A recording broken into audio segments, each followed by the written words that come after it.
SAK TV, ngaji terus ngaji.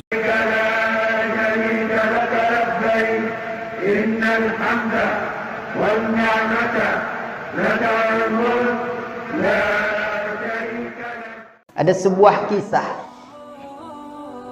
di zamannya seorang ulama yang bernama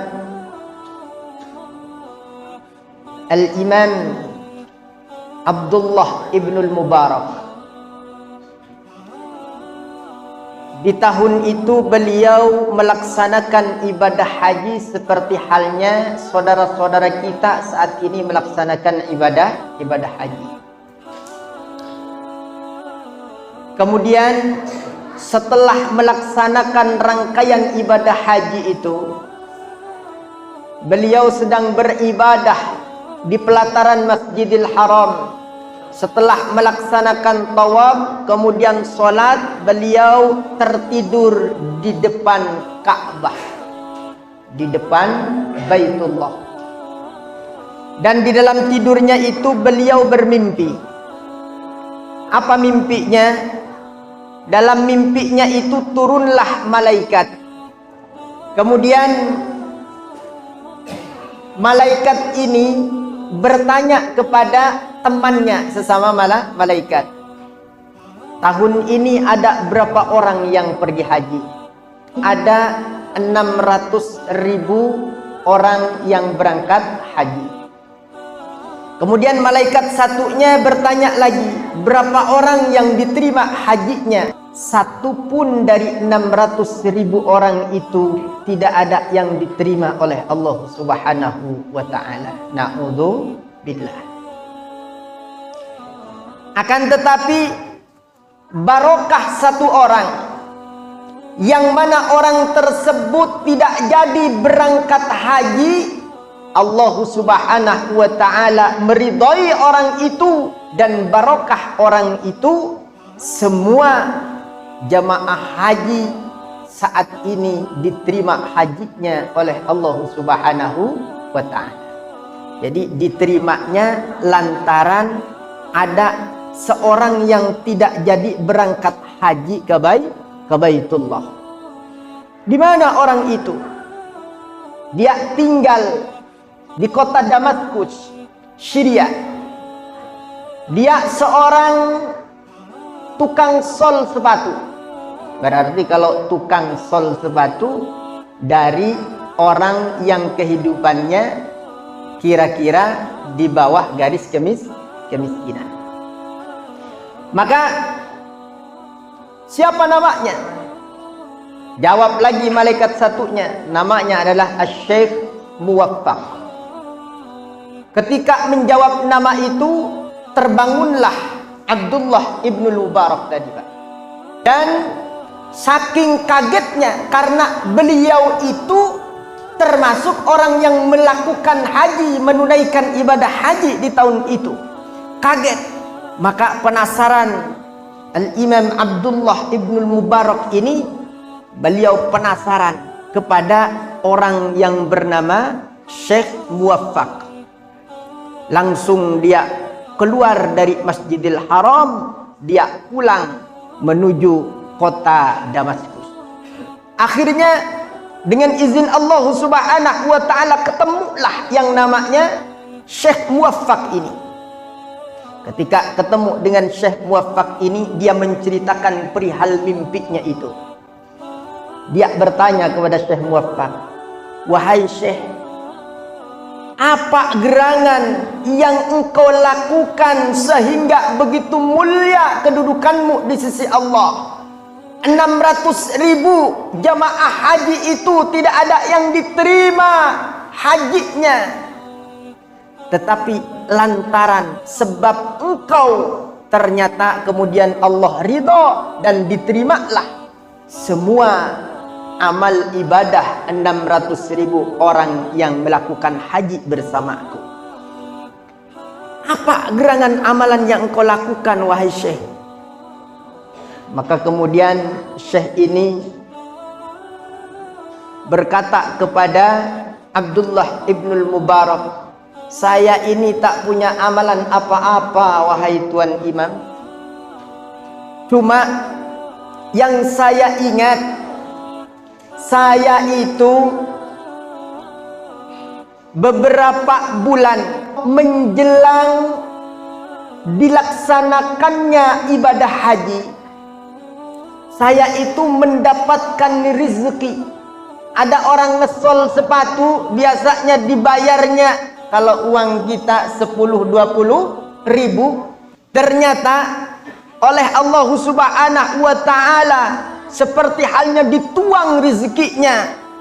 Banyak orang yang memberikan upah dari ngesol sepatu itu, Pak, jutaan rupiah kalau uang kita, sehingga dalam waktu singkat orang ini mempunyai ongkos yang cukup untuk naik haji.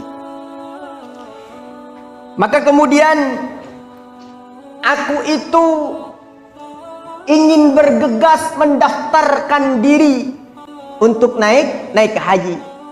Saya sudah berniat, bertekad bulat untuk mendaftar haji. Ketika itu istriku sedang hamil, sedang ngidam. Ketika saya mau mendaftar haji itu, istriku mencium bau masakan dari tetangga sebelah. Dan istriku itu tiba-tiba ingin mencicipi masakan itu. Maka mau tidak mau saya pergi ke tetangga saya untuk minta masakannya untuk istri saya tercinta. Maka kemudian Syekh Muwaffaq ini pergi ke rumah tetangganya dengan niatan untuk minta masakan yang sedang dimasak karena istrinya sedang ngidam. Kemudian ketika pamit, minta izin, minta untuk diberi sedikit daripada masakan yang telah dimasak itu, apa jawaban tetangganya? Maaf Syekh, makanan ini halal bagi kami, tapi haram bagi Anda. Kaget dia. Apa maksudnya? Halal bagi Anda tetapi haram bagi saya. Iya Syekh, ini saya punya anak 3. Anak ini yatim, 3 hari saya dan anak saya tidak makan. Saya kelaparan. Ketika saya keluar, saya menemukan bangkai himar. Kemudian saya potong sedikit daripada bangkai itu. Kemudian saya masak untuk anak-anak saya makan. Terkagetlah yang namanya Syekh Muwaffaq ini mendengar cerita daripada perempuan tetangganya itu. Maka kemudian dia pulang ke rumah. Diambilnya uang 300 dirham kalau tidak salah. Diambilnya oleh Syekh Muwaffaq itu. Dia tidak lagi berpikir untuk naik haji, tetapi bagaimana menyelamatkan tetangganya ini agar tidak makan makanan haram. Maka yang terjadi, saudara-saudaraku yang dimuliakan Allah Subhanahu wa ta'ala, uang yang mau diberangkatkan haji itu diberikan kepada tetangganya. Ini ada uang buat kamu dan juga anak-anakmu hidup. Kamu jangan makan lagi makanan yang haram, beli makanan yang halal. Maka saudara-saudaraku yang dimuliakan Allah Subhanahu wa ta'ala, Al-Imam Abdullah ibn Mubarak terkaget dengan cerita daripada Syekh Muwaffaq tadi.